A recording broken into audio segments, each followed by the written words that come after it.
Hey, welcome everyone. It's really great that we have Jane Bodie here and me. Hello. And I'm just going to do a very quick intro to Jane. Jane Bodie is an amazing writer, playwright primarily, has got prize-winning stuff all over the world. She's also a brilliant mentor and teacher, probably more important to me, and one of my dearest friends. So we've got together here to have a chat. And I think I should do an intro to you then, which is that Ben Yeoh is a writer, playwright, environmental and sustainability guru. You're a philanthropist, a performer and a public speaker, and also one of my dear, dear friends. Makes me sound really posh, right? Makes you sound posh. Yeah, I don't. I guess I am, but like that. So we had this idea for having chats around, post-pandemic and all of that. And I guess we were going to call it something really fancy, and then we decided not to. We wanted to call it Ways of Being because we've both been obsessed with ways of seeing and talked about it for years and years and years. And then I think Ways of Being sounds a little bit yoga-y and a little bit like a sort of slightly self-helpy thing. So we were chatting about it the other day and you said, why don't we just call it Chats with Ben and Jane during lockdown, which is what it kind of is. So let's call it what it is. Yeah. So exactly. So these are chats with us. I mean, I guess we were really interested, or I was really interested when we're talking about, our own creative processes and creative processes of a lot of artists, in the wider sense that we kind of meet and talk about, and then obviously our own kind of experiences. So that was one of the genesis for the idea for having these chats. Yeah, and I think there is a huge amount of these on at the moment, which is, people doing interviews with playwrights or creatives or artists because we're all in lockdown and we can do it. So I suppose we also wanted to potentially make it a little bit different. And what I'm really interested in, is talking about creative process, how that's been affected by lockdown, but in the bigger sense, how one might have come to be the artist you are and what led you to it, the sort of how and why, because I find that really interesting. People become playwrights or writers or artists for a whole range of different reasons. And I know that our beginnings were very different. And I've always found that really interesting talking to you about how you became what you are, and how much that's got to do with your family and your background and your education and the places that you studied. So it's something I'd like to talk about in a wider sense. Well, shall we start there? So, well, maybe I'll ask it first to you then, because you got introed it back to me, which was how did you fall into being a writer, or did you always know? It's funny. I'm going to segue. We're going to do this a lot because when I speak to a lot of directors, it's very rare that they said at 15, "Oh, I really know I want to be a director." Right? It happens maybe to a couple of them, but it's something that you discover often a little later on. Whereas sometimes I find like people, teenagers, or when they think back to when they were a teenager or even younger, and they kind of always knew they wanted to be a writer and they were always going to write in some fashion. And so that was always their kind of thing, as opposed to actually typically directors, I find, haven't. And then actors, some people kind of always knew that they wanted to act or whatever. Yeah, and I wonder if with directors, they just know that they want to be involved in theatre. I think often probably when we're kids and we want to be involved in theatre, we just want to be on stage. And then later on, we perhaps realise that our skills lead us towards a different element, or we fall into like directing at school or at university. I mean, I wrote my first play when I was 7.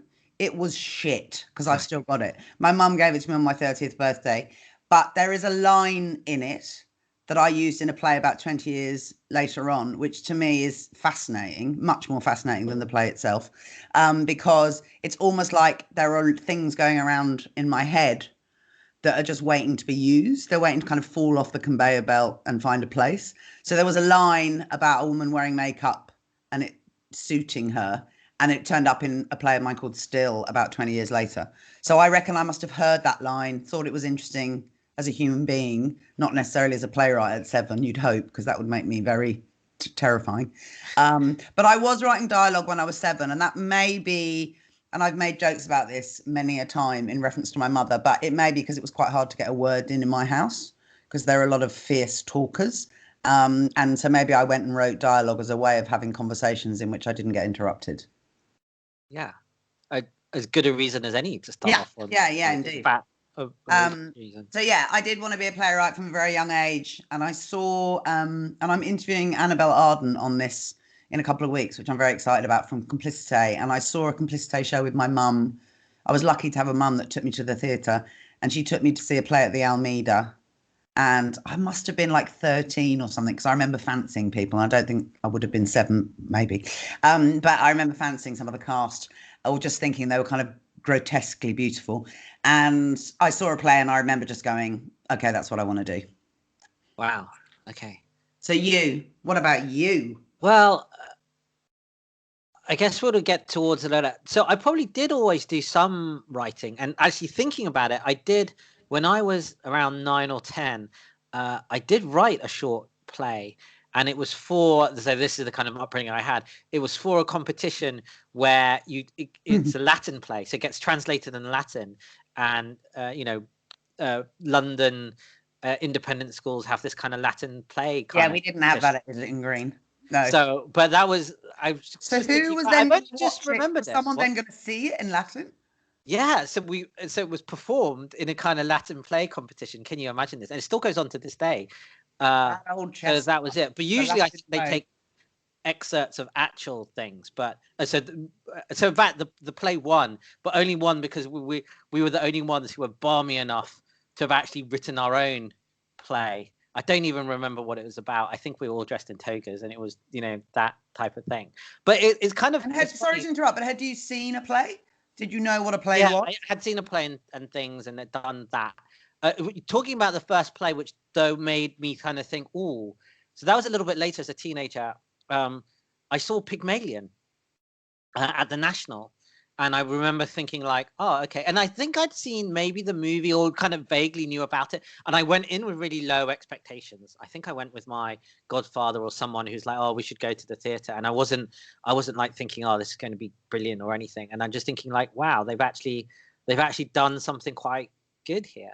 Yeah, you'd probably seen My Fair Lady with the worst Cockney accent. Yeah, I probably had done something like that. It was something, but not that I really registered. Yeah.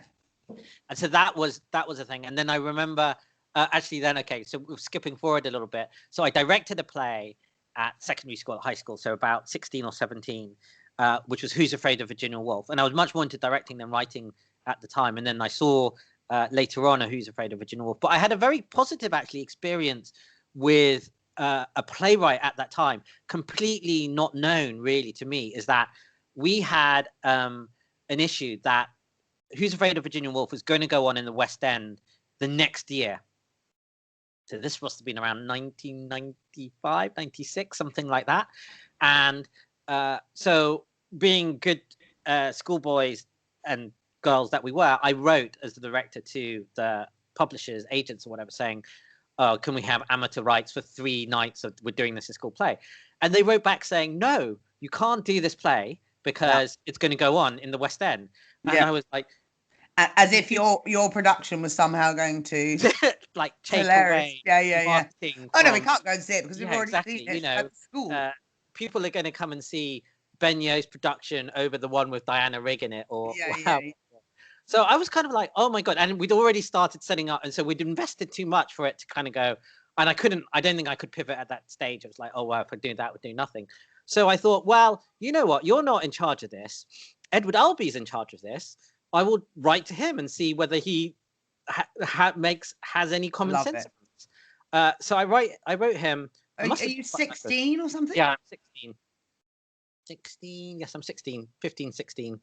And so I write him a letter, kind of nice one. I guess those, you didn't really have email anyway. No, so and Edward Albee didn't either. I would imagine. Handwritten letter.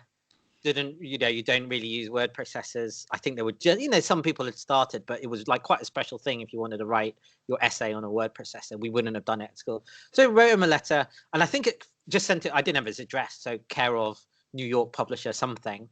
I think it might have even been a Penguin or Fable or whatever who published this thing. I can't remember.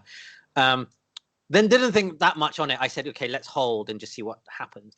And actually, quite quickly, like 2 or 3 weeks later, I got a wonderful letter back saying, yeah, of course you can do my play. Really good luck. From Edward Albee? From Edward Albee. Saying, of course you can do my play. Really good luck with it. You've chosen a really difficult play to do, which I hadn't really appreciated it. And of course, you're right. It's not going to interfere with that. You have the rights. Go and do it. And so I was like, that is the most glorious story. UK agents going, there you go. This is it. And so I had a really positive experience. Yeah, that's fantastic. And I doubt that playwrights today would be so generous, and what a divine thing. Oh, really? So I later on heard that sometimes Albie could be quite grumpy with some people. So never really, that was my only real interaction with him. But I think, and I Probably quite like a letter, though. He'd probably quite have liked the fact that you'd written him a letter. Yeah, and someone had studied, I studied and think, I don't know how many, I don't know whether you get any letters. I don't really get letters about my work, although I get some occasional emails in. But I do think it put me on a positive minded to this, like, area.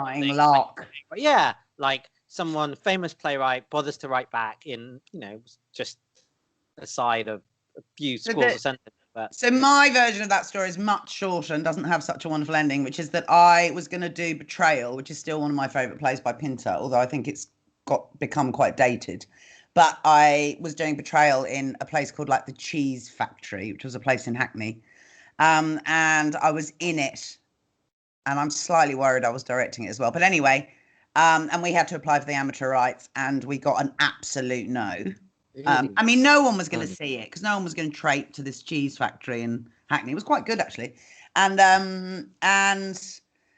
yeah, we got a no and we did it anyway. I'll probably get into a lot of trouble now for saying that. But I think we did it and didn't sell tickets, or we sold wine and we did something. But, hilariously at the time, I was older than you. And I thought if I rewrite the letter but put a lot of pauses in it, then maybe I get a yes.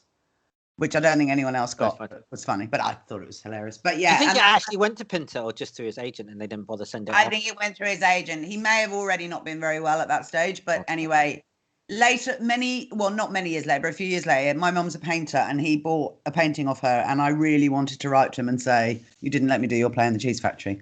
But I didn't. Okay. I suspect that it doesn't. I suspect why this got through is because I wrote to him directly, albeit care of. Yeah. Because I reckon if you go to the agent, they're like, I'm not going to bother my. But also, what a lovely early story about your first kind of furore, your adventure into playwriting. And yeah, because I was studying at the time. I was studying double maths, physics, chemistry. Although I did an art A level as well, so I was still very interested in that.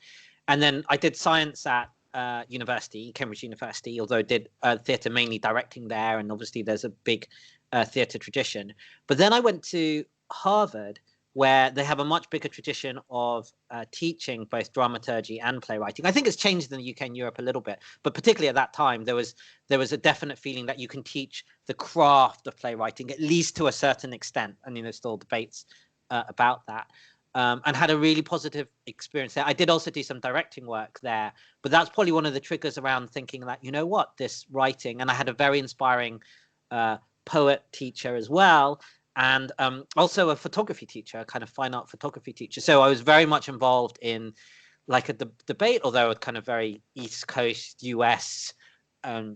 People are very well to do around Harvard and the stuff, that sort of sense. But this, taking the arts seriously, both as a potential career, and also a money thing or a calling, and that type of thing.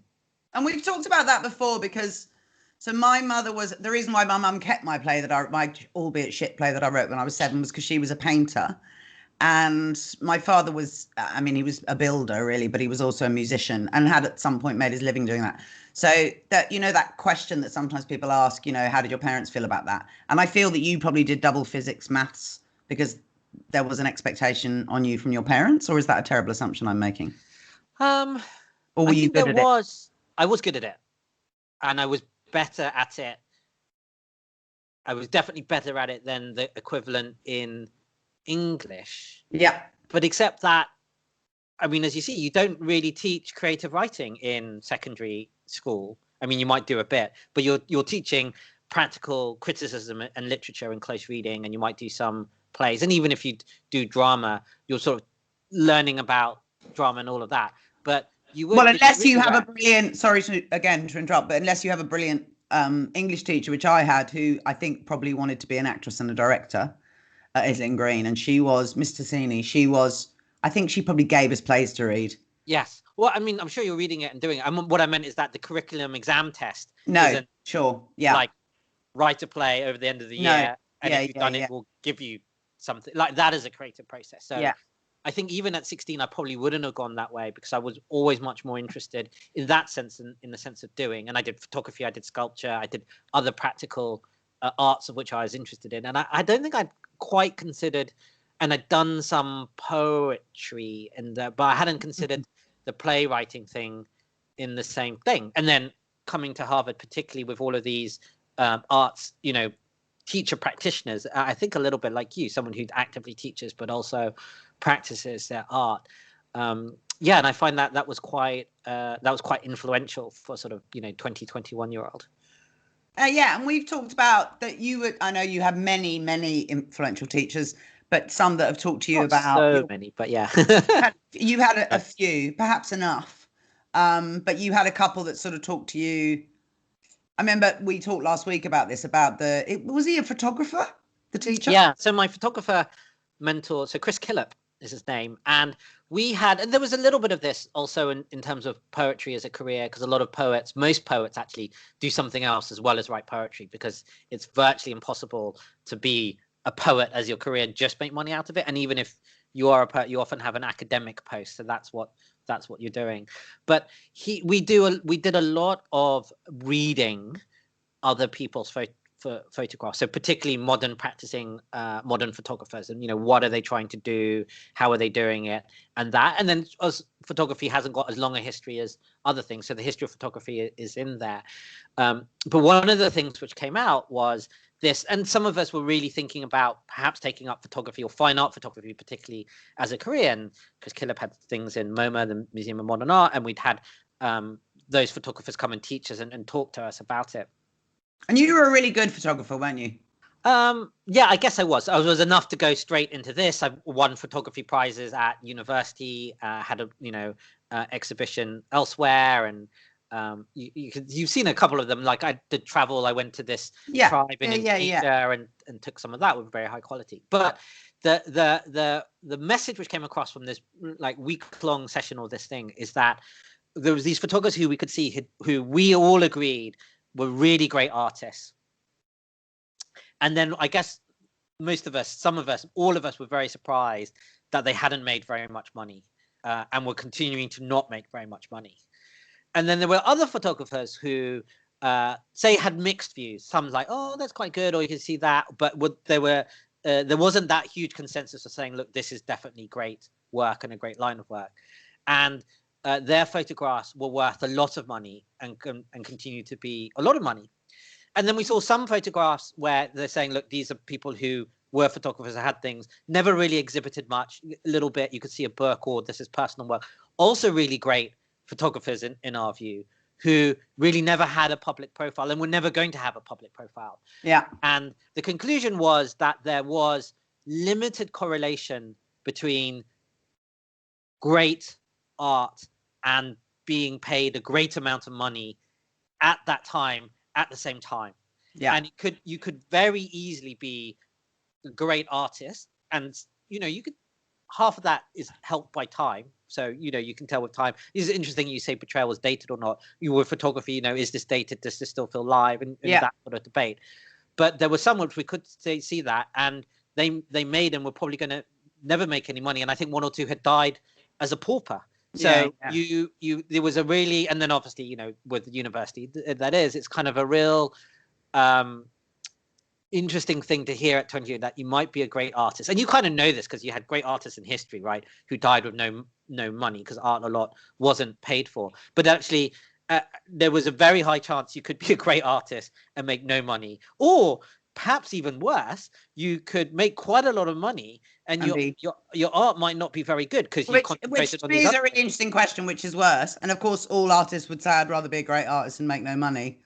But I think the reality is we would probably rather make some money and some of our art be great. And sometimes we just have to make the art that we make. Although, during lockdown, I've thought, my running joke is I'm going to have to get a job in a shop because I've lost a lot of work. And my husband will say, there won't be any shops, Jane. So I can no longer say that. The interesting thing is that when you told me that story last week, I thought, so this guy said that to you and you had a particular reaction, which I want to hear in a minute. But I mean, I knew that artists didn't make any money because my mum certainly didn't make any money. I tell people that I did the steel drums. I played the steel drums at school, and people think, how cool. I did it because it was the only free instrument to learn because no one wanted to play it. Well, actually, girls didn't want to play it. So we didn't have any money, and my dad certainly didn't have any money as a musician. So I don't, oddly, there was no pressure put on me, not that there was on you necessarily, but also I didn't think, oh, I need to make money. But I did. I think if someone had said to me, you could be great and never make any money, I wouldn't think I'm not going to do it. And oddly, I probably did work out that I wasn't going to make a lot of money at some point. I mean, I've been a playwright really since I left school in my 20s. I've made a semi-living and sometimes made a very good living, but normally that's when I've been writing telly. And I've had one or two kind of jobs related to playwriting, like I was head of playwriting at NIDA, and I worked at the Royal Court teaching playwriting, with both fantastic jobs and wonderful to do. But I've got to the stage now where I'm old enough where I go, this isn't going to make me a huge amount of money, and I don't have much of a pension either. And now I can't really do anything else. But for you, it had a very different effect, which I think is really interesting when that guy said that to you. Well, yeah, maybe it was because probably my primary artistic practice at the time maybe was photography. So, and I thought, well, I've got other things I'm interested in, and I'm always going to do personal photography work, although actually digital changed that a little bit. So it just shows how much we know when we're 20 or not. And so I thought, you know what, I'm going to maybe do these other things. And I think there was also a part of it that, and maybe this is unfair because you've got very high sort of standards. But I thought, people tell me my photography is very good, and I can read it and I could see it was very good. But was it of the standard that it would reach the Museum of Modern Art? Well, at 20, no. Yes, you probably have very high standards. Whose 20-year-olds were not. But then I kind of thought, well, I'm not at MoMA standard. People at MoMA standard aren't making money because of all of these various things. And there was all of these other things I was interested in. But I kind of always knew, and this is also where the poetry and playwriting was emerging. And maybe this is the other artistic practice. Like I'd kept, because of doing A-level art, I'd always kept a sketchbook. Actually, until the age of 21, 22, I still keep a sort of notebook, but a sort of drawing practice sketchbook. And I'd always had a personal practice. And I thought, you know what, that personal practice is always going to be really important to me. And I'm going to keep that going. And that was more important to me than a public practice. And I could already see that I was going to be influenced, at least in the photography world, by saying, well, if this is the kind of photography which sells, maybe I should be more interested in nudging my work that way if you want to make a living. And I guess this is the difference. So practical, Ben. You're so practical. Like that, jobbing. And then I thought, you know what? That's not what I want to do with the brain space that this occupies.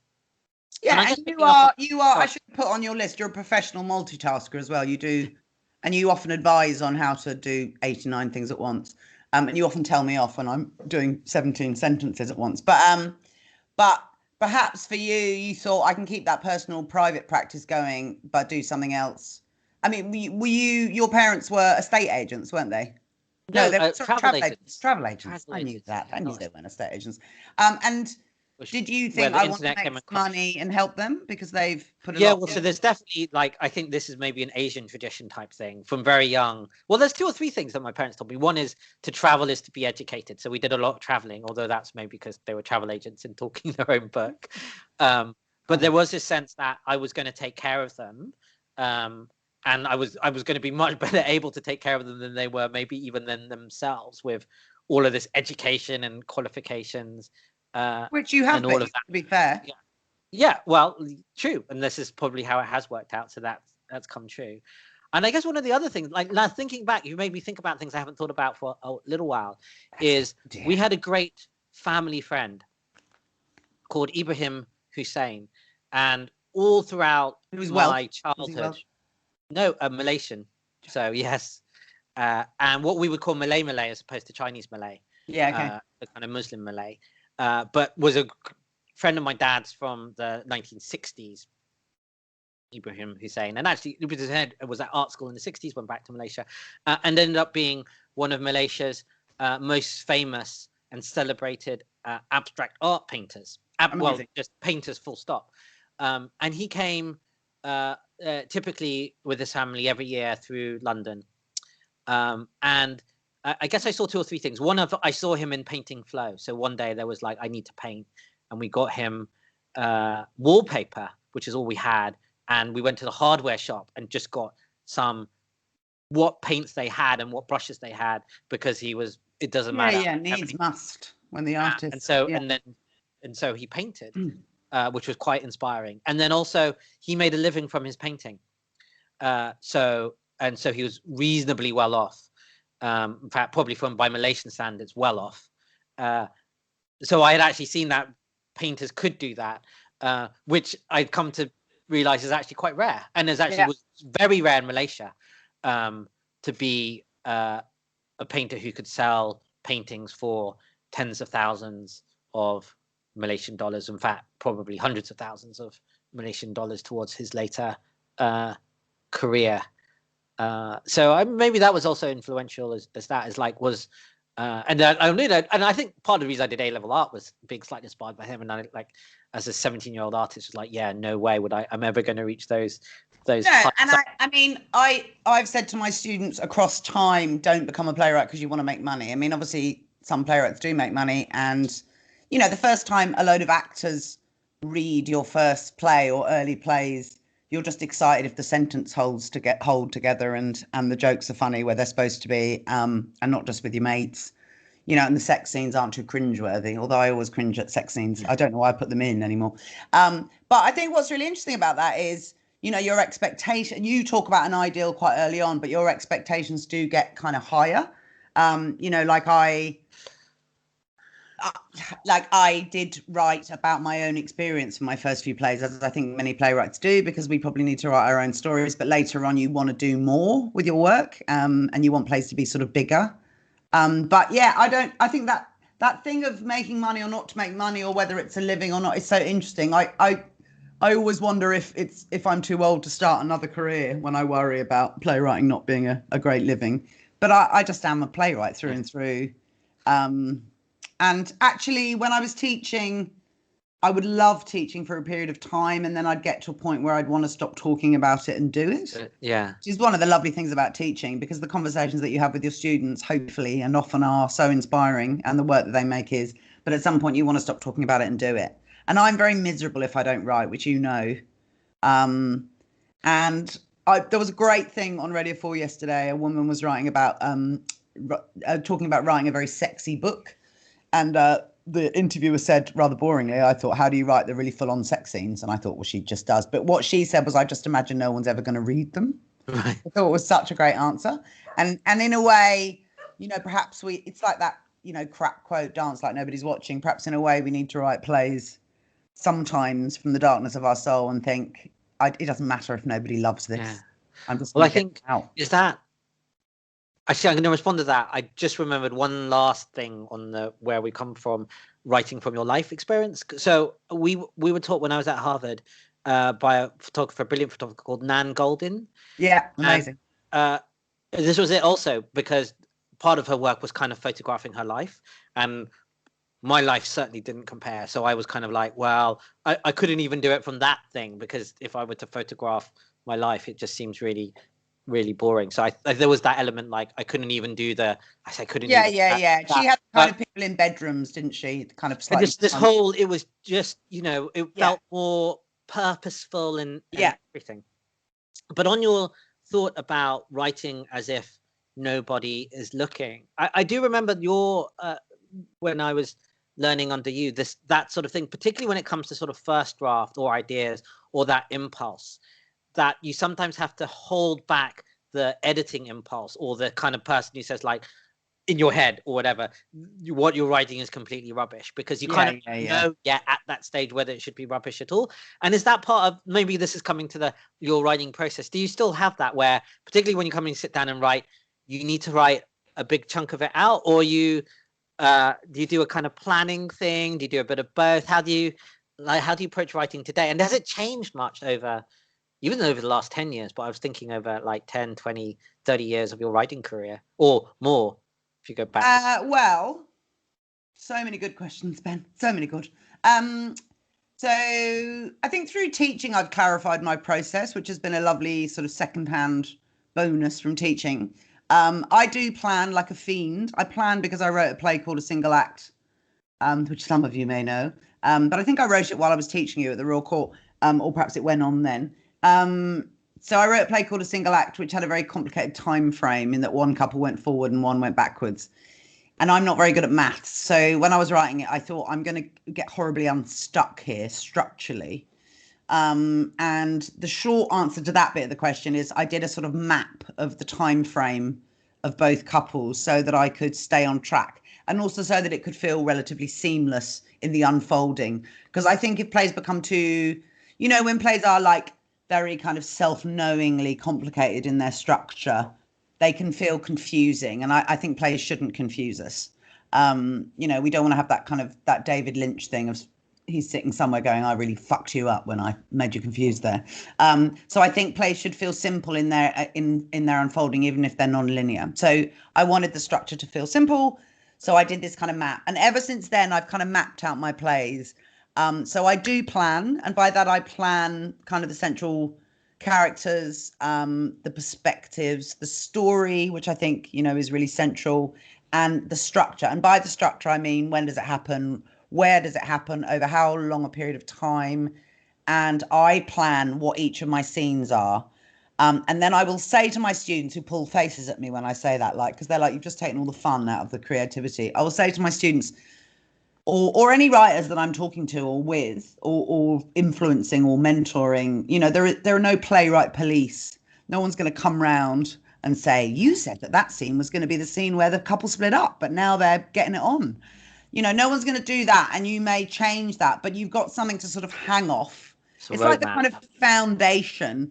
And then, interestingly, when you get lost or go on a sort of wank fest, if you'll pardon the phrase, and by that I mean you just have a day when you just write and you just sort of free fall and you lose your way, you can always go back to that foundation, which I find really helpful, because it means that I can kind of free form within the structure and then go back and knowing why I did that in the first place. So I do plan like a fiend, but I've also written maybe 19 plays now, and had kind of 16. Did you always plan? Were your first one or two less planned and you thought, they didn't go as well as my latest one or two? No, I didn't plan, because I think my first few plays came out like sort of showers of bullets, and I think plays should.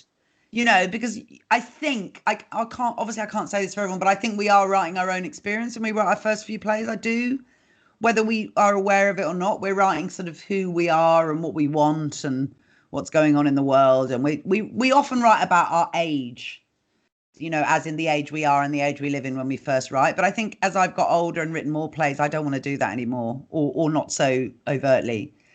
So the planning for me is a kind of a support structure that I put in place to help myself, because the process in some ways becomes easier as you write plays. Sorry, a very long answer to this question. The process becomes easier for me because I have more skills and more craft. So I know how to shortcut problems that would have caused things that would have caused problems for me in the past.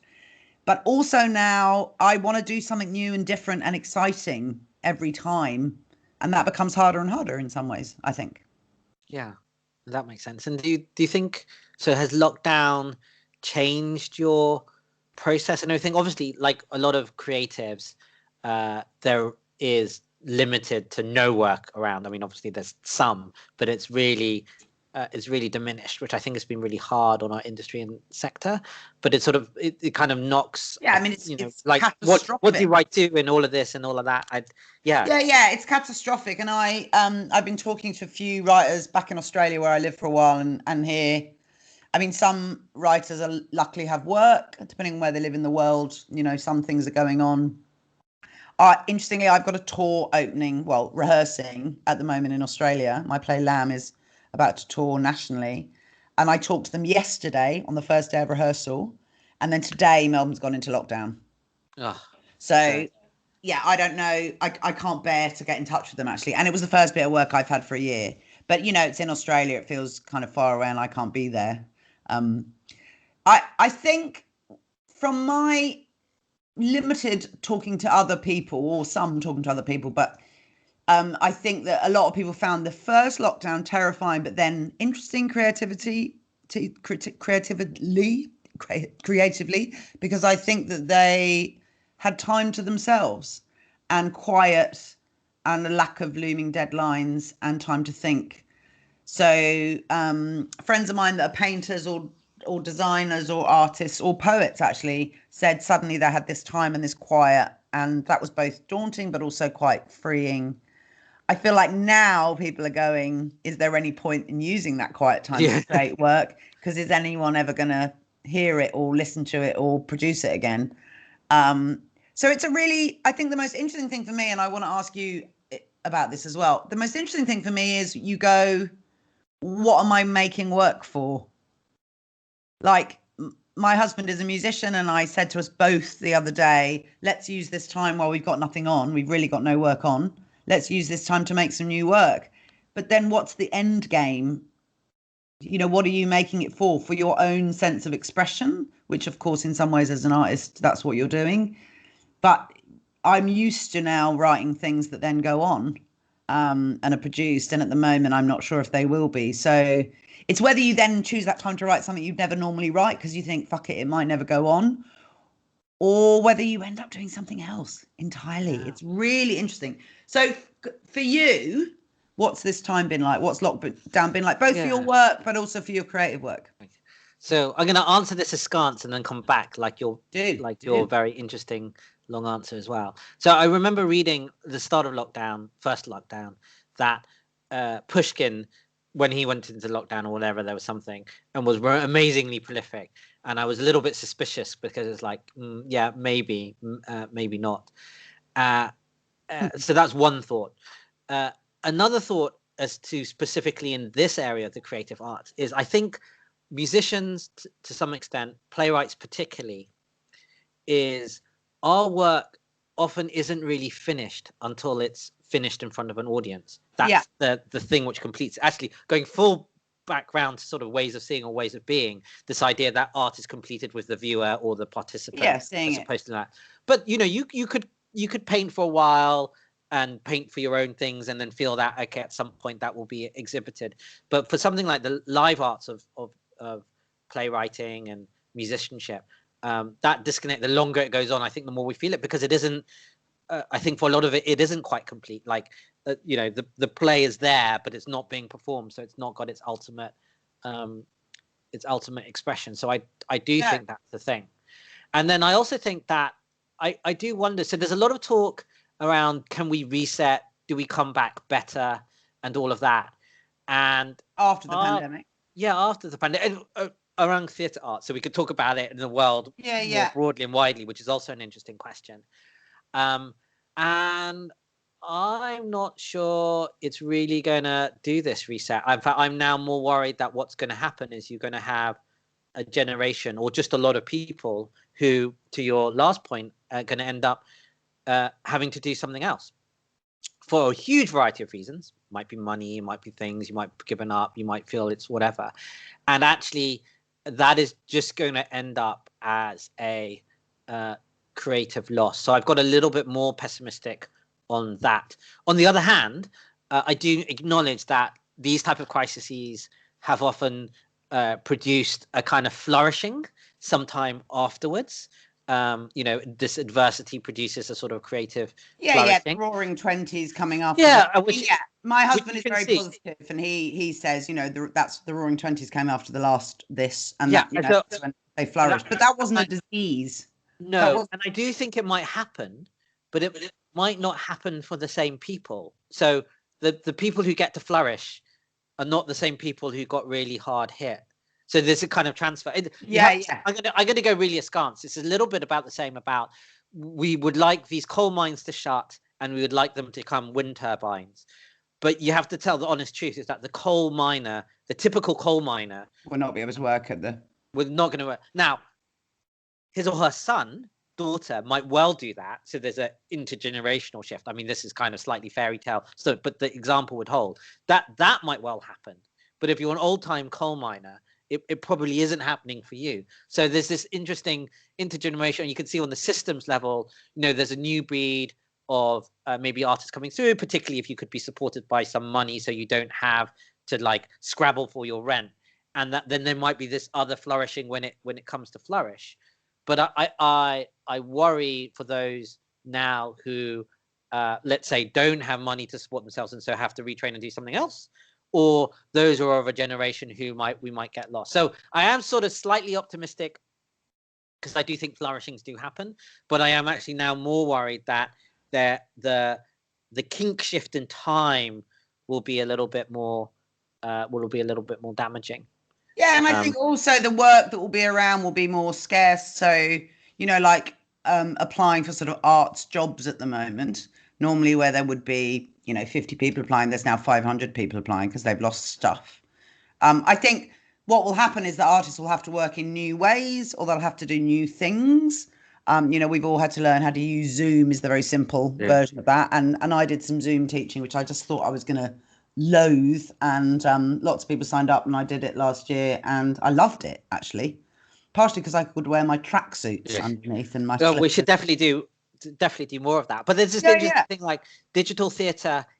Until recently, at least, it leaves me cold. Well, also people are not prepared to pay as much for it. So this is the whole, and it might be because actually the whole shared experience element is less. I mean, there is obviously some of it because people are watching, and we've had forever. You can get millions of people who watch a series on TV, and then we can talk about it. But there is something about actually this is something in common maybe with the music gig scene, right? That there is something about that live shared experience. Yeah, totally. Which is different from this online thing. Yeah, and I mean, I think I'm sure when I taught you lot, and that includes you, I used to get the first lesson. I don't think this was original. I think Simon Stevens used to do this at the Royal Court, and I think I nicked it off him, which I did a few things. But I think he used to ask people, and it's probably Stephen Jeffries, what is the fundamental difference between theatre and film? And we'd get the writers to kind of get a list on the board, or the students to get a list on the board. And that was so we could talk about what we should embrace when we write plays, that plays can be set anywhere. They can be set in someone's mind, in one location, play with time, all of those wonderful things. I think what's really interesting is that one of the reasons I love going to theatre is for that kind of in the dark room, sitting next to someone I don't know experience. But I also like the risk of that, and going to the theatre can be amazing, and I can be transported, or I can just spend the whole time thinking about what I'm going to have when I get home for dinner. And those kind of polarized experiences. But I kind of love that you take that risk. It's like going to see live comedy, right? You kind of sit down, you don't know what you're in for. But I don't want to sit down and watch the telly and it be that.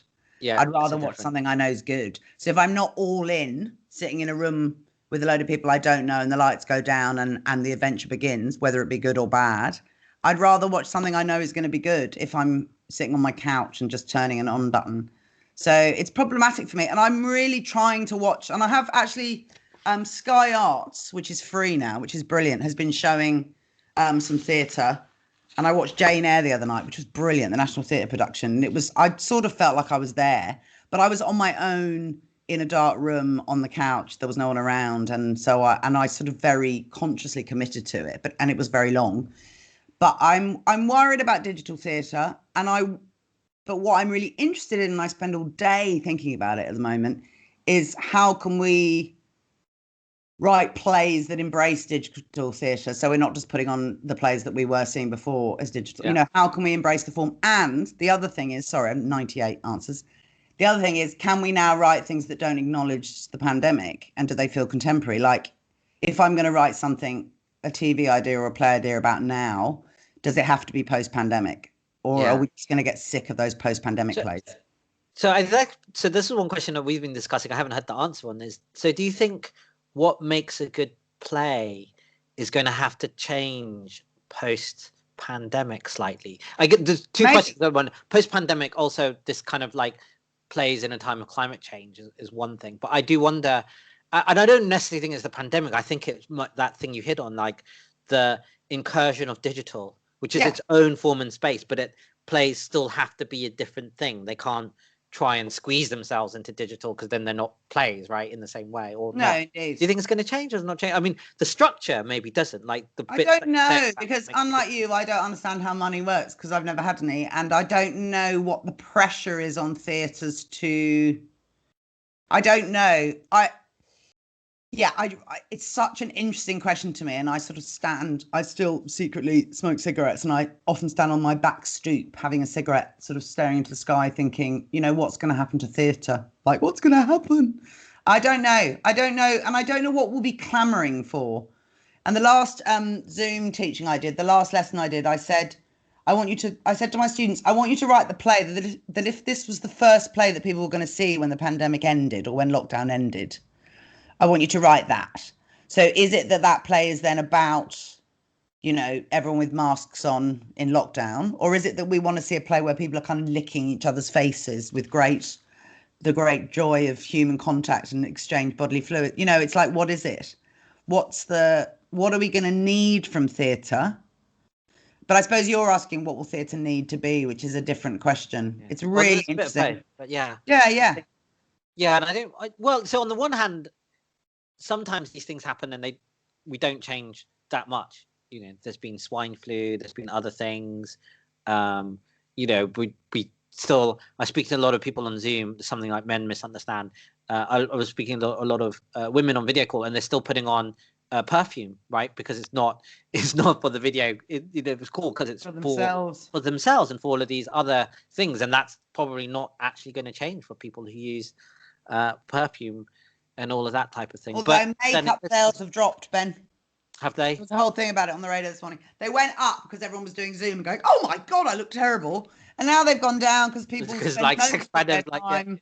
Yeah. So we're all going through. So maybe that's like it with writers. Creativity went up in the first couple of months. It's like, and then it's like. I think everyone went, fucking great, time to myself. I don't have to go out tonight. I mean, they didn't think I don't have to go out tonight, but they weren't going out that night, so they thought, great, I can, Also, I think people's timetables went all skew whiff, which was great for creativity if you're you write till 2 a.m. person.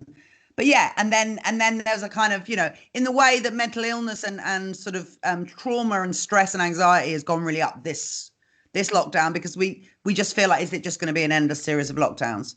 So do our plays have to acknowledge that we are in a time of no fixed plans?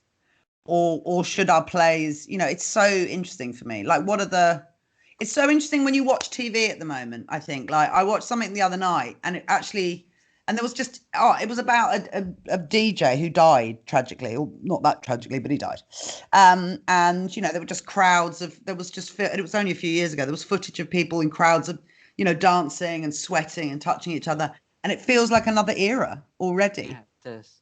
Although, so on this, this is the wider pandemic thing. I think there's going to be really interesting geographic splits as well, because so we can and about the UK response, and there's probably quite a lot to criticize, but the half the country will probably be vaccinated quite soon. Yeah, and you keep saying this, and I love it. To say that, actually, our lockdown, if you think just about the UK, which we'll come to, but by summer, call it June, July, there should be 70 to 80% immunity coverage across the country, which is enough to actually exit from lockdown and all of that. But if you compare that to somewhere like, it is. Well, roughly, let's say approximately. Okay. It is. Yeah. It approximately is within sort of, a lot of these forecast errors, but it is, it particularly is for the vulnerable. Yes. The vast majority of the over 80s will be done, and over 70s are done. Yeah. But if you look at even places like France and Germany, they're quite a way behind. And before you even get to, say, Africa or India. So you might have, London, if it wanted to, might be able to escape lockdown and maybe use, this whole thing of like, okay, and people from other countries aren't really coming. So you have this partial reopening, and maybe it could get on with it, but only in a kind of more localized way. And I don't know. So maybe then that will be that for the UK. The pandemic flashed away in a year to 18 months, and not so much changes, except that you had a generation who couldn't earn anything for 2 years, and therefore they disappeared. But yeah, I do wonder then about, and that is that broader movement that we've had kind of a globalization for quite a while. And there's now lots of signs that you've got what I would call relocalization. Yeah. So the local corner shop has become quite important now. and you always had a place in the community, and all of these things. So there's a lot of localization effects as well as globalization effects, and actually you'll have those two things coming together. And I don't know whether that will influence creativity or where we are. It's like, is everyone going to set all their plays in the supermarket? Because that was like the only place we go. There'll never be any scenes in restaurants again, will there? No. Yeah, it's such a I'm very, there's an advert on at the moment which is quite incredible. I don't know if you've seen it. It's not an advert because it's not advertising anything. It's a very beautiful kind of public information. It's a woman who goes to the supermarket with her child. Have you seen it? No. And she is sitting in the car, and there's a voiceover which is her saying to her partner, it was just really busy and the queues are really long, and because of the pandemic, and when is it all going to stop? And you realize she's just sitting in the car with her child. And obviously she doesn't want to go home, and you're thinking, okay, there's something wrong. And then when she gets home, there's a moment which is incredibly subtle where you realize she's potentially in a sort of violent domestic situation. And so she's been lying to her partner, and they've just been sitting in the car for 2 hours just to get away. And I think the line that comes up is like, during lockdown, for some people, home isn't always a safe place or something. And that, for me, has been the thing that's risen up out of the pandemic that I want to write about, but I don't know what. As in this idea of sort of people, the idea of the domestic being where sort of great conversations or had or romances blossom, but actually during the pandemic, that underscoring of the kind of underclass or people that are not safe, they feel like the people that we should be writing about. And if I had my way, what I would do is somehow go into those parts of society now and say, we need to kind of hear from you. I guess this is the untold stories element, right? Which a lot of it is. And actually those stories always resonate, but that's one of our purposes of storytelling. Yeah, indeed. And perhaps that's what's changed for me in my career, is that I wanted to tell my untold stories, and now I've told all my stories. They're all told. And I'm really interested, not because I want to like speak for the masses, because I'm really interested in the people that aren't Zooming and don't get to have these, places to talk, and what the pandemic is like for them. And I have a brother who lives partially on the streets, and I have a mother in care. So I'm obviously thinking about them and what their stories are during the pandemic. Yeah, so I'm doing that thing that I do, Ben, which is that I'm trying to work out what matters to me during this time, and therefore what do I want to write about, and kind of what is it? How do I do it? And I did a session in my Zooms, which was called Writing in Time of Crisis, which was me saying, do we write about the pandemic or not, as I said earlier? But it was also like, how do we sort of authentically respond to what's going on now as writers? And in a way, we all have to do that very individually, I think. We will be so sick of Zoom the musical in a few months' time. So how do we write the plays that metaphorically, I suppose, if that doesn't sound too wanky, respond to what's going on now, which is really interesting for me. This brings me to my thought question was related to that is, what would you say to us or people, writers now? Like, is there good advice of the moment, or what's the kind of, has it changed? What was your advice generally? I kind of feel like your advice was a little bit like my advice a while back was, you need to write, right? And I've always felt this is one of the things. There's a period when I felt, like I wasn't writing, I might not write again, but I've started a writing practice up again and have written again from it. But I wonder whether there's more to that. That has to be a bedrock. Like if you're not writing, then that's a bit tricky, or seeing stuff or being involved. And you always look a bit crestfallen when you tell me you haven't been writing. Like you're often busy with your life and work and your family, as you should be, because that's your life too. But if we meet up and I say, are you writing? You often go, oh no, a bit like, no, I haven't been. So you feel, I think, a sadness when you aren't writing. Yeah. And I think, going really back full circle compared to like when I was like young and thinking about, because I didn't feel that sadness was when I wasn't directing. So I kind of felt that, I could direct, but it's not the same. It's not the same thing. Whereas this broader element of creativity, drawing, and writing for sure. And I still get like small scraps of time and things, but I've also realized that now I probably do need half days, maybe full days. I tend to be a nighttime writer, as we've Me talked too. about as well. Like I kind of dwell on things during the day, but it really only comes together towards night. And actually, my eldest son is definitely a night person as well. But yeah, I guess that thoughts or advice to writers or writers happening now, or I guess we can't necessarily talk because we ourselves have that much work on, so it's like no, indeed. can't help you get work. I can talk about the work or thing. Well, the only thing I say to myself at the moment is no, it will come back, because you've done it for too long that I'd like to say that I've done it for, you know, most of my life. I know that it'll come back.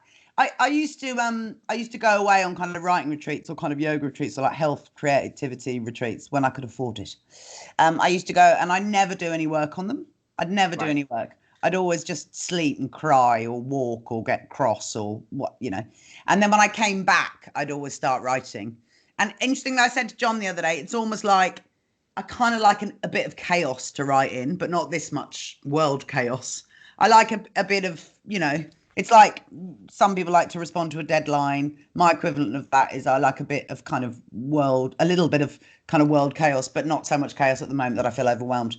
I suppose my advice to writers at the moment is to not allow the pandemic to heavily influence what you're writing. Just write what you were going to write anyway or want to write, and see how the pandemic kind of naturally influences it. Because I think that's when the metaphor plays happen. I don't, you know, if we think of like The Crucible by Arthur Miller, I mean, I think he definitely I think he was probably really fascinated by the story of the witches of Salem. And then it probably came to him that he wanted to write about the McCarthy witch hunts, and that those two things beautifully sat together.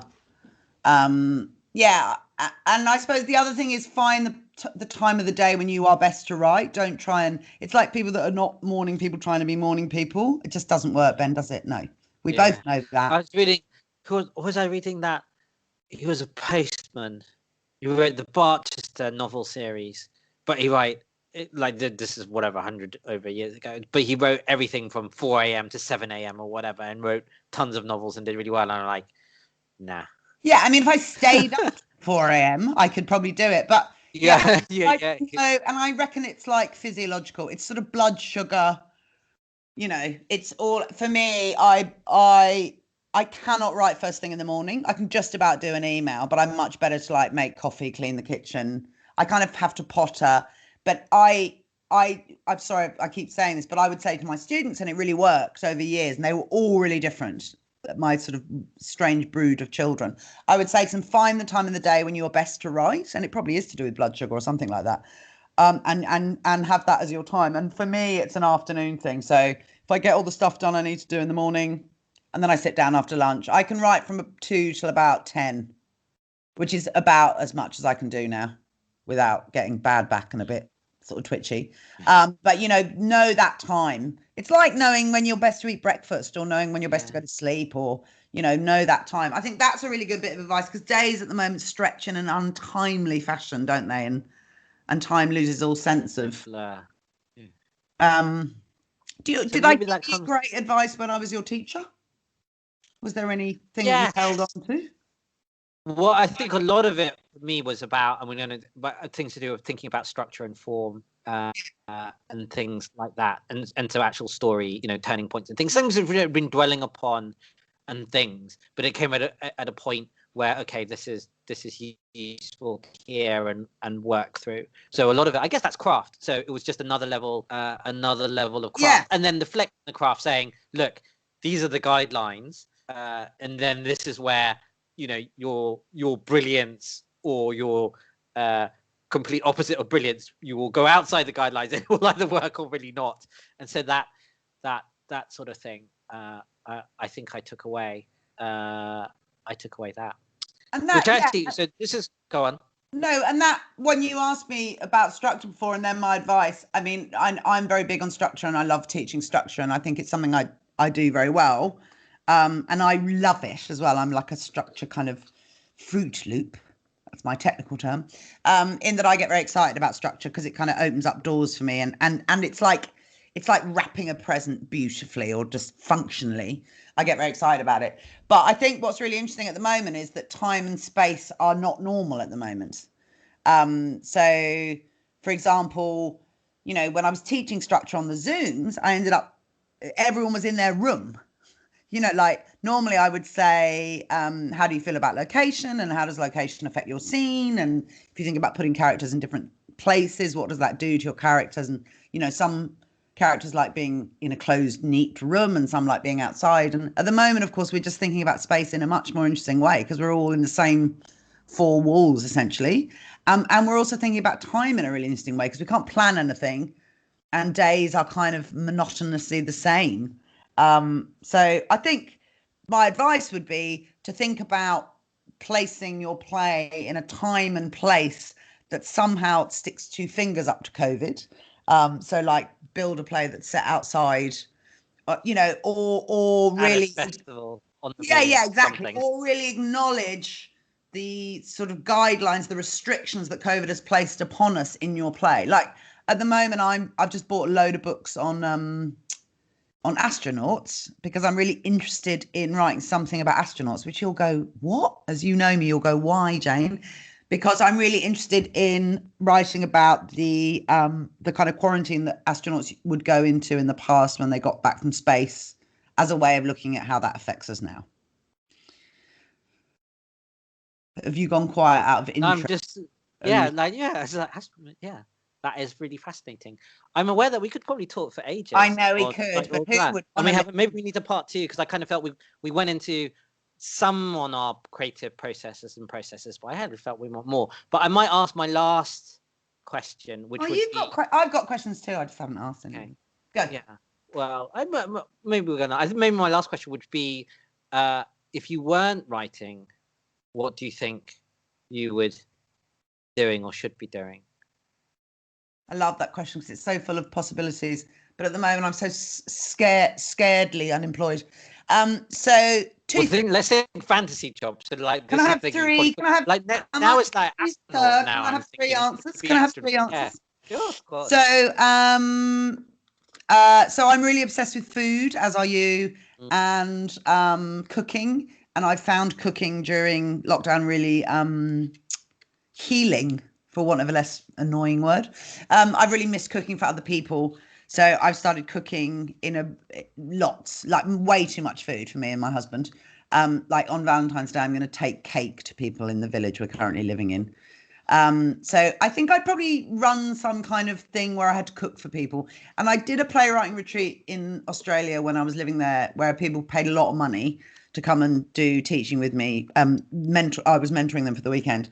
And I also organised the food, and I enjoyed doing the food more than the teaching. So I do something to do with food. I would be in a band is my fantasy job because my dad was a musician. I'm obsessed with music. I would sing in a band and be, you know, I'd probably be dead by now if that was my career.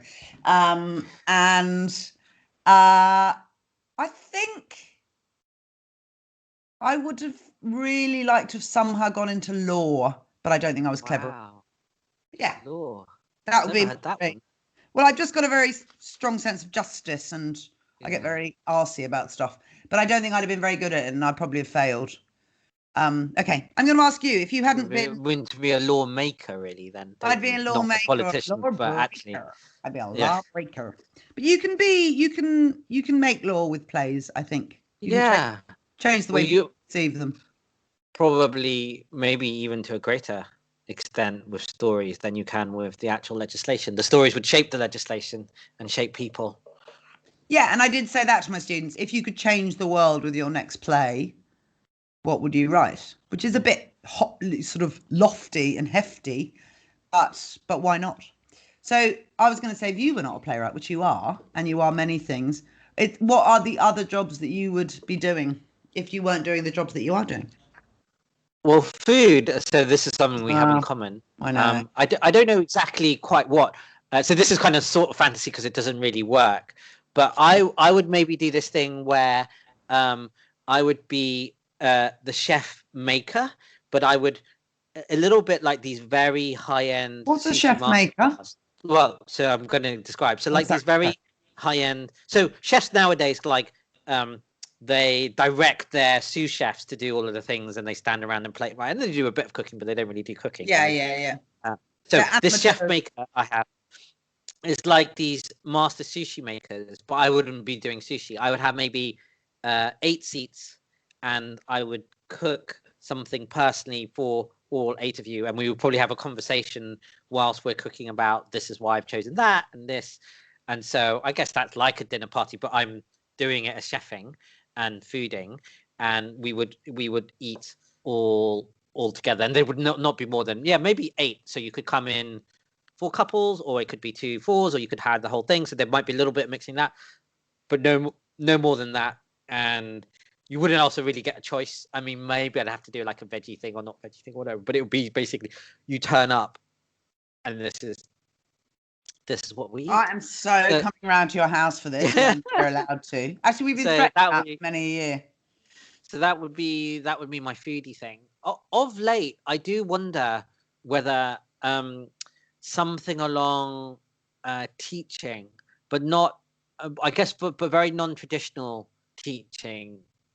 Like, I don't quite know how it worked, but essentially I guess there'd be like little salons and things over sort of topics, but where we get around and discuss the things that we know or discovered. Like, I guess if it was in playwriting, right? Although on many other that's kind of what this topics, is in a way, I suppose. Yeah, but this is playwrights collectively, although we might argue about a lot of things, there are some aspects about our craft which I would say are known, or we might still debate about them, but there's 50 or 60% of things that people would agree, look, these are ingredients which go into. Can you hold it? Someone's knocking on the door with a parcel. I knew that was going to happen.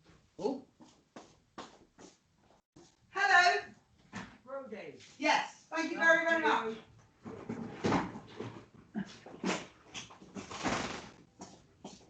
That's a very good signal. That was quite a good moment because he said Brody, and I just thought, I'm not going to say it's Bodie. But you are doing that. Yeah, I'm doing a little bit, but I do wonder whether that's a thing. That's the thing you could do. I might have gone on to be. I do think my scientific training part career. I know my professors there were disappointed I didn't go on into science. And I do wonder whether I would have made maybe more of an impact in science, but I'm not sure I did. So actually, I had a conversation here, just kind of circle back, with my science professors as well about careers and things. And my science professor at the time, who was one of the youngest professors in this area of neuroscience, and he said he spent, although he didn't mind, maybe 50% of his time doing kind of funding application type science or funding applications. 20 or 30% of his time teaching, which he actually really enjoyed, was that, and then only 20 or 30% of his time left to doing the science he wanted to do. And I'm not sure that was the split I wanted either. Although again, you can argue about. That's a really good question for future for these conversations. The kind of percentage.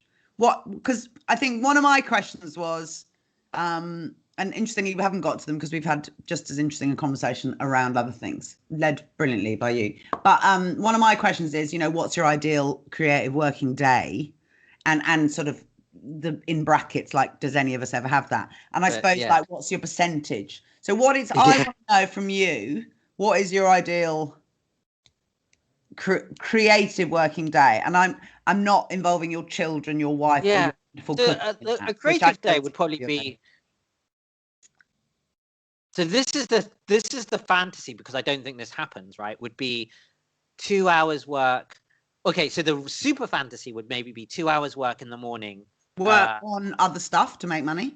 No. So this is a creative day. Yeah, perfect. So 2 hours creative practice. Although that might not all be writing. Some of that might be reading, right? Yeah, something else. Then unfortunately, a light lunch, because if it's a big lunch, let's be honest, your afternoon out, like, you can lie to yourself. I lie to myself all the time. But light lunch, then another couple of hours, and then probably if it's a writing day, it probably is a lighter dinner as well, and then a couple of hours after dinner as well. I don't think I've ever achieved such a day. So I think the most practical. I really love you. Your ideal creative day also involves your meals. Oh yeah, that's really important. I love it though, because I'm like, what's your ideal creative day? And you're like, I like lunch and food. You've so scheduled your meal. You're like sushi, maybe. I love it. Well, but so I think the practical one would probably be only having 2 of those sessions. But I think, in all fairness, I probably have only ever managed. Well, no, I think that I probably managed sessions where 1 or 2 hours are maybe spent reading, thinking, and then another 2 or 3 in a writing. But I don't think I've had a 10-hour straight through writing day or never, not even when you've had a day. Well, I probably have, but I wouldn't have considered them good creative days, right? This is like an idealized. That's really fascinating.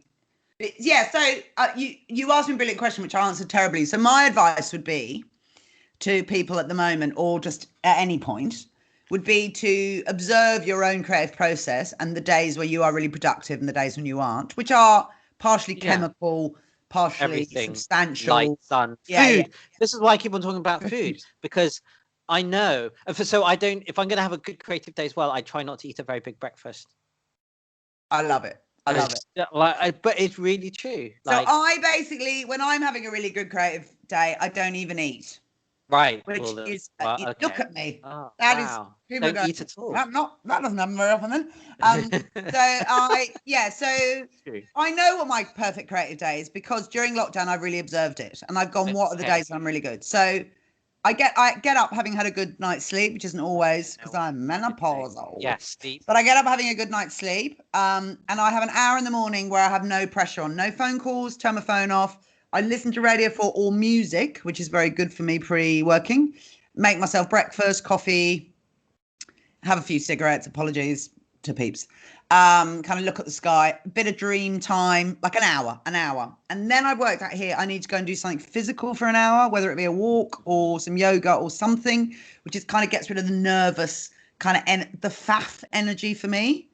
And then I sit down and sort of either read through what I'm currently writing, or read through my researchy stuff, which I don't do a lot of research, but at the moment something I'm writing is taking some. So that's my astronauts. So I'll look through some stuff that kind of gives me some dream time, write some notes, whatever. I will have my lunch. I will have some lunch, because otherwise I'll get so hungry I'll start kind of eating myself. And then I need to sit down at 2, which pisses me off, because 2 is the Archers on Radio 4 and also the radio play, which is sometimes really good. So sometimes I stall till 3. If the radio play on Radio 4 is good, that is beautiful kind of dream creative time. And then 3 till 8, or if I'm going well, 3 till 10, I will write. And that is my perfect creative day. And that is when I can get whole scene done, or rewrite something and make it loads better, or fix something that's not working. Or if my creativity that day is reading a play, I can get a whole play read and write some really good notes. So that I worked out, it's like 2 till 8 or 2 till 10. And then if I'm having an amazing day when I'm writing, like the last play I've just written, Tell Me You Love Me, if I'm having an amazing day, I'll then eat at like 9, and then I'll keep going. Because then I think this day is so good, I have to harness it. But I don't have children like you, or, you know. I reckon we're allowed to ask each other 2 questions. I'm actually thinking, the thing is, I've not had days where I have to say I can do all of this writing. So I think I probably don't know what actually the best one. So I'm going to take your advice. I'm going to think about what it is. But also, I don't think I can achieve it anytime soon. Because I was thinking that actually, if I'm doing stuff, which you could achieve something like it. Actually, well, maybe I don't know. So I was just saying, we had this discussion. My wife has to go, and she's writing creative nonfiction at the moment, and she goes to the car for 2 hours at a time to get out of the house to be able to write, because this is the whole faff energy, but the I don't know what it's, let's say it in a nice way, the tasks of home in their widest sense just infiltrate everything to be able to have that space. So maybe, I don't know, maybe let's just hold that moment and thank your wife, because the fact that she goes, and as I said to you when you told me that a couple of weeks ago, I just said normally the stories I hear of that are people going to drink in the car. It's people that are like so devoted to drinking. They're like, I'm going off to, but she's going to. I'm going to But knit that's somewhere to else. write in the car. It's amazing. That's because it's the nearest space she can get to that is quiet and private. Yeah. And that's like at the Royal Court, the writers' rooms look like toilets. I think they probably had been toilets. When I first got there, I thought no one could write in there, but needs must. When you want to write and you want a quiet space, you just want a desk, and you don't care if your chair's ergonomic, like because you always end up writing at the kitchen table anyway. One does. So I would say to you, you need to, in your notepad, you need to observe a day where you get some really good writing done, or just writing that feels like it worked well for you that day, and you need to observe what that day was. And I know that it's although actually to that first thing, I know it's all supercharged when I have really great sleep. So yeah, indeed, as everything is. But I do think so. I like, for me, exercise less. Although I do wonder whether it does make a bit of a difference. But food for sure. Or a little bit of hunger, and then really nice food. Okay, you had one kind of last. No, I think we should have two questions each, quick ones. I'm going to go through my list, and we have to answer them quickly, which I know that I am the person that doesn't do that. Go on. So I have many questions, but have you got through all your questions? Well, I don't really like. For me, it's a bit of a conversation. I've got a bazillion more that I could ask, but so just fire me to that. I love bazillion. I don't know what bazillion is. Well, so my first. We know bazillion is more than a zillion. I didn't know that because I don't like you feel it. There's a whole thing about made up numbers. I realized yesterday I couldn't write 1,000. I was literally like, is 1,000 like 1, 2? That's how unnumbery I am. Yeah, so I suppose my first question is, what are you dreaming of creating when COVID is over as a piece of art? And it can't be a meal, Ben Yeoh. Yeah. So I am working. I think I might have mentioned it a little bit about. So my current show, which is still going on in a digital form, it's called Thinking Bigly, and is about an intersection. Brilliant, everybody. It's kind of what we call a performance lecture, because a lot of it is about what happens in climate and sustainability, but it has a lot of other elements too. And I'm actually doing one. I've just started. So this is it. I've a lot of R&D type, and I haven't sat down to piece it all together, but I've got a lot of post-its on it in a similar vein on essentially on how we die. So taking a lot of elements around death. And so this, I thought of this pre-pandemic. How we die, like how can we plan for that better? So it's quite all encompassing. So that is one element. Another element are, what are the risk factors which cause us to die? Like, it's very different in the UK than it is in Africa. And then it's also through time. So how we died 150 years ago is different today. And then that splits into those various elements. So what we died of was very different in 1800 to today. But they were also much closer to death, right? They actually probably understood it more, because by the time you were 20, and saw more of it. Yeah. And so you would have multiple, and close people in your neighborhood. It would have been an ever-present item. And actually, one of the things around pandemic, which is quite interesting, is sort of the wrong word, is that it has brought us a lot closer to death in our everyday lives, and people we know or people we know, which has shocked us, but actually in some ways should not be shocking us, because it is actually always happening around us everywhere. And I know with your mum and everything, that's sort of present. But so there's things about that, and then we planned for it really badly. Partly because we as humans probably don't want to face up to mortality and all of that, but these are the lawyers. It's coming, and yet we behave in our lives like. Why don't we do wills? Why haven't we sorted out those questions? Why haven't we? All of that happens. So I've got a kind of performance lecture in me around that, where some of it is my own thing. This is not the conversation. This is not the place to have this conversation. But I'm just going to say one thing. Is that not a play as well, Ben? Maybe, but I haven't found the play format, because it draws too much. So this is the whole thing about drawing on your own stuff. It draws too much on your own stuff, on my own stuff, in a way that I don't want to transform it into other. And also I want it to draw on other people's stuff. So Thinking Bigly, you've got me talking now. So Thinking Bigly, it starts with you write your own climate confessions and own climate actions. And in the same way, I'd probably open up How We Die with something like, so I will ask you, what is the song that I should play at my funeral? But so you can write that for me. But then what is the song you should play at your own funeral if you got to choose? So you should write that down. So there is this bit this is where beautiful. This I sounds want the beautiful. audience to input some of their thoughts. What is the reading you would choose for yourself? I mean, why haven't we thought about that? I mean, should we think about it? So some of that I would want to I know. I mildly put my channel. Desert Island discs down. You'd think I'd work that out. Yeah. Why? I don't know. I don't know what the piece of music would be. So this was like, the thing is like, oh, I'm writing this. I have no idea what my piece of music would be, what my reading. I have now a little bit of idea because I thought about it. And actually I have 2 or 3 choices. It's like, well, audience, how should you shape? What is the funeral you should shape for me? And that's, I guess, the theatrical gimmick around it. We have a little bit on that. So that is the piece of work I'm actually currently working on, as well as kind of all of the other stuff. So that's in flow. So I've actually got a shape for it. But also it's really good that the piece is like looking at how we die, because we've, as you said, become closer to it because of the pandemic. So in a way that feels like your response to the pandemic. Yeah, so it is. And maybe one of the reasons I've delayed putting all of it out there is that I'm still gathering, because it's still it's actually yeah. So yeah. There you go. And my answer to that is that I want to write something about sort of confined spaces, which is partially about the pandemic, but is also to do with my mother, who lived in a big house and was a real traveller and an adventurer at the end of her life, being in a care home. And those 2 things have kind of come together in a COVID way for me. So I'm going to read about, I'm really interested in the first people that had to quarantine, which is astronauts, and what that was like in a time when that was really ununderstood and what our understanding of that was. And I'm interested in someone having come back from space, being in a quarantine situation with their family and so looking at sort of quarantine in that way. Don't nick that idea, anyone, because it's really good. Jane Bodie said it first. And really, you've kind of answered my questions, because really I was like, what are you going to make next? And what are you going to do? Oh, I suppose, what's the best piece of work you've seen during COVID? And it can be a response to COVID. I know that's annoying, because then you'll be like, oh, I can't think. And then you'll be like, oh, well, you'll make a cup of tea, some food, knowing you later.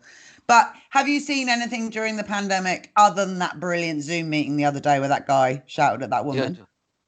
Have you seen anything that you've loved? So you know what? I haven't.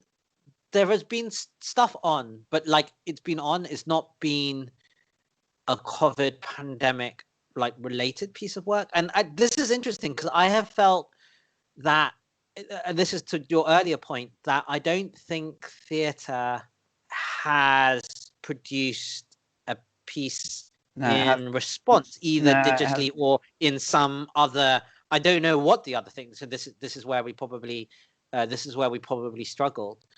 And there have been things, but if kind of, and I think the kind of interesting question is, have you seen a piece of art, something theatrical, somehow COVID pandemic of its time, form, or shape from where we are, and has made you go, wow, actually, I haven't. And I'm not sure what I was expecting to see it, but maybe I was. And also, and so this is one of our problems. This is maybe our tragedy, is that we've not. We like I don't know, the industry. We've not found. Well, either we've not found it yet, or we haven't found a way of expressing it yet, because Zoom is so kind of limiting. With Netflix and digital and all of that, plus pandemic and the right, things, we haven't found our response. And so so my answer is no, I haven't. No, okay. No, I haven't particularly. There've been individual things, and there's been some art work, and there's been some good work on different sort of levels. But if I were to say, is that a theatrical COVID response? No. And it's interesting, because I would also say that we've maybe had 2 or 3 moderate responses, but I would say theatre hasn't also done a particular climate response either. No. Partly the narrative of the sort of things. And so it's kind of interesting that there's a lot of echoes of pandemic and big system-wide things, and of climate, and neither of those 2 topics. Is he called David Finnegan, that you do the thing? David Finnegan, would think he's written an interesting climate change. Yeah, so we've done some, and actually his view is that all art at the moment is climate art, actually, because we're living in a time of climate change, and therefore art is that. So without having to go into that, that's a bit generous to art. But anyway. Is that That is interesting. So maybe maybe theatrical responses don't work on big systemic things in the same fashion, or not. I don't know. Or, and I'm going to say this really in big thing to closing, end on that end of our conversation. well, or like my player single act. No, after 9/11, I felt that the plays that were there are a couple of immediate responses to it that were incredible, that were kind of very knee jerk. But then there are a spate of very terrible plays about 9/11, because I think playwrights felt, if we're not writing about 9/11, like, who are we? But I feel like actually those events, those happenings, those presences, those present times, they need to kind of percolate and drop a bit. Yeah, so maybe. Although it's like we shouldn't write about someone's death. It's like we shouldn't write about someone. You know, Joe Pennell talked about writing a play about his father's death, and then it just being a terrible experience for him and everyone else, and just a sort of betrayal of, you know, like, I think things need to percolate and drop in and sort of be digested in a creative sense before it's like bad love poetry, isn't it? Give it a bit of space. Yeah. What about you? Have you seen? No, and I agree with you totally. I've seen moments. The strongest thing I've seen is that advert, which everyone should see. The woman sitting in a car, you'll see it, sitting in a car, and you just go, oh, fuck, she can't go home. And yet she's in a pandemic. So she's going to the supermarket and pretending that she's been there. That is so powerful. And that just made my heart do what good art does, which it made my heart open up to someone else's reality, possibilities, what was going on for someone, in a way that just made me think all afternoon about it and think, what are the stories that we should be writing? So I think that's probably the best thing. I've quite liked Staged with Michael Sheen and David Tennant, but it's a bit kind of the moment, light on. Okay. But not yet. So let's finish with the kind of contact blah blah spiel. So if people are interested in, you know, maybe you're going to do another online tutoring thing or teaching, or just want to find out more about you, is there, like, I love it when you don't really do a Twitter. Well, I don't do a Twitter. I do have a Facebook, but I don't really check it. Yeah, we should probably put email. So I am going to be doing some Zoom teaching again. We haven't really talked about it. I think they're pretty great. I do a 5-week playwriting course, and I'm going to be starting that again in March. Okay. So if you're interested, ask me. I will put you in touch with me. So, you can get hold of me like everywhere. So I keep a blog, thendobetter.com, and you can contact me through that. And can you say it slower? It's really good, your blog. It's called Then Do Better. Yeah, thendobetter.com, because the idea is, if you think you can do better, then just do better. So don't just complain about stuff and do stuff. And you can I'm on Twitter at Ben Yeoh Ben. You can find me sort of everywhere. I'm not difficult. And Thinking Bigly? Thinking Bigly, actually, so Thinking Bigly has got another showing in April, but I'm not sure it's going to be a super public showing. So I will find out when the next public one will be, but there's nothing immediately on the cards. And the How to Die show is currently percolating. Work in progress. Though I have got a couple places in between your meal breaks. Yeah, exactly. It will come up, but like the other, like, I would think that a project that I've got ongoing will be something called Climate Unconference or Sustainability Unconference. And so I don't know if you know, or theatre people listening to know, that the theatre world has Devoted and Disgruntled, which is kind of run by Improbable, which is a participatory form of conference discussing the state of theatre. That just actually happened not too long ago. And essentially, I'm interested in a participatory form of talking about climate and the intersection of creatives and also policy and finance people. And I'm hoping that will go on maybe around about June. So if that is of interest, you can also get in contact with me. That's still that stage. You drop that perler in at the end, as you do. Juicy bit of stuff there. I love talking to you, Ben Yeoh. Great. I really loved it. So yeah, and tune in. We'll do some more. So I'm talking to Annabelle Arden, formerly of Complicité, a theatre director in her own right. And today I got an email from Frances Poet, who's just been shortlisted for the Susan Blackwood Prize. I'm going to also be interviewing her, and that is what we've got so far. Yeah. So look out for us. Thank you. Bye. Bye.